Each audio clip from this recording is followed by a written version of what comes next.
You can see different economic activities practiced by the people living in the northern mountains. In the first figure, you can see that apricots are dried inside a steel net in the sunlight and they are further processed for sale.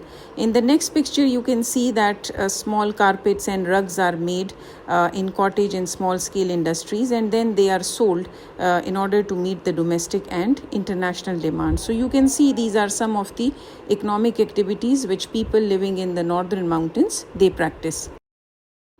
You will now keep the picture in mind, and looking at the picture you will explain the influence of the northern mountains on the human activities.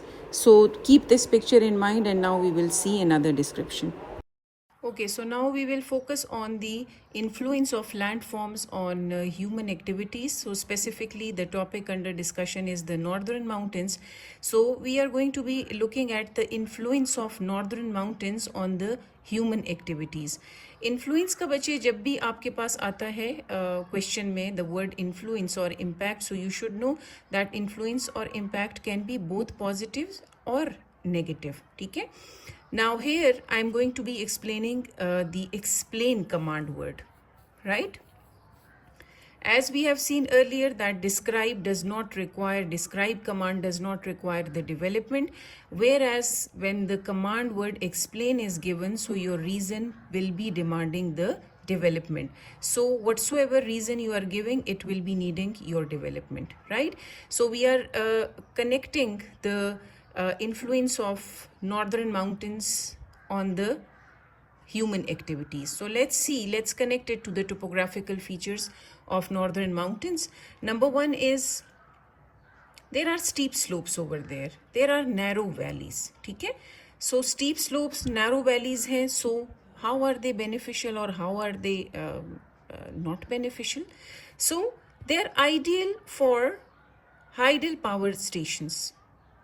So उससे क्या फ़ायदा होगा? So it can produce renewable electricity for industries and homes. यहाँ तक if you have even written, your point gets developed. But if a child wants to write that, yes, it's also a source of employment opportunities for the locals over there. So it's also a source of creation of employment opportunities for the people who are living there. Next one is that there are mountains, so scenic beauty can be seen, which is a source of attracting the tourists to visit. So what does it do? It provides employment opportunities to the people, to the local people over there. So it provides, what do they do? The local people provides accommodation, tour, trekking for the tourists, which is a source of earning, a livelihood for them. Okay? Next is, there are glaciers which melts during summers. So it feeds the river, so fresh water is provided for farming to the areas that are lower down in the valley. So it results in the production of variety of crops. Can you see how are we relating to different topographical features as well as the climate influencing the human activities? But here specifically we are focusing on the topographical features, right? Now here so far we are moving with the positives of the northern mountains. Now let's see few negatives as well. There are bare rocks, scree, thin soil can be seen. Okay, so there is thin soil and bare rocks in the northern mountains, so resulting in very few or no farming opportunities. So in the absence of crops, there is transhumance or nomadic way of life practiced by the people in order to look for graze or pastures for their livestock. You can also write one more developed point with it. एक तो आपका ये हो जाएगा ना कि bare rock से like the farming opportunities are very limited, so the people they move from that place.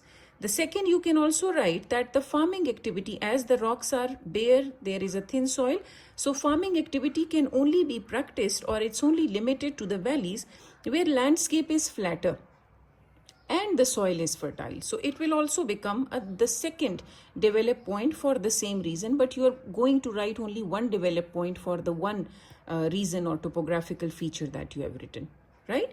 Next you have, there are mountainous areas which experience extreme cold or they experience heavy snowfall. So what happens because of it? The roads are blocked and the people cannot travel to markets. एक और develop point आप इसका लिख सकते हैं, ठीक है? वो कैसे कि माउंटेनियस रीजन्स जो हैं they experience very heavy snowfall, so the people they spend half of the year indoors as they can not work outside as the roads are blocked because of snow, right? So it totally depends on how you perceive things. Next is there is rugged terrain, which discourages the development of large scale industries as the flat land is not available for the building purpose. So it forces people to work in small scale industries or cottage industries. Rugged terrain है, large scale की जो industries हैं, their development is not possible because the flat land is not available. So the people have been forced to work in small scale or cottage industries. बच्चे, this explain type question you get only for 4 marks. ठीक है? So in that you totally up to you what kind of influence do you pick, but whatsoever topographical feature you are picking, you should be able to share its influence, whether negative or positive, on the human activities. So do not forget to develop the point that you have written. So I think there are enough examples for the activities. That are enough examples of the topographical features of northern mountains, how they are placing influence on the human activities. You can pick any 2 out of them and make up your answer for the explained question.